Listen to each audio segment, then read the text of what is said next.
বন্ধুরা মেলা দিন পরে আমাকে এলাকা থুই আর এক এলাকায় গেলাম ঘুরতে। তা দেখো এলাকাটা কিরাম প্রকৃতিতে মোড়ানো, আর সেই সাথে মেঘাচ্ছন্ন অবস্থা আর সেরাম বাতাস।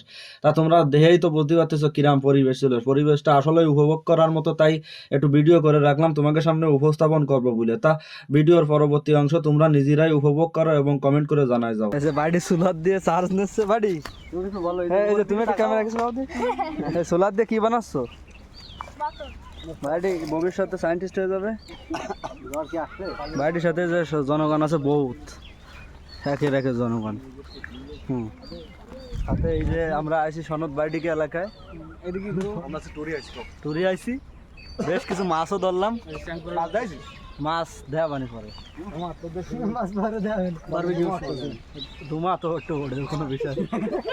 বস ওখানে কুপার দিচ্ছে আর ভাই ভাই যে রেস্টে আছে। আর ফজলের বিয়ে দিয়ে দেবো, এই আজকের বিয়েই দেখা হয়ে গেছে। মোটামুটি। আর এই যে পুকুর দেখতেছো, এই পুকুরই আমরা স্নান করবো। এই মাথা তো মাথায় সাঁতরা চলবে। তো তোমরা আমাকে সাথে থাকবা, দেখতে থাকো। ধন্যবাদ।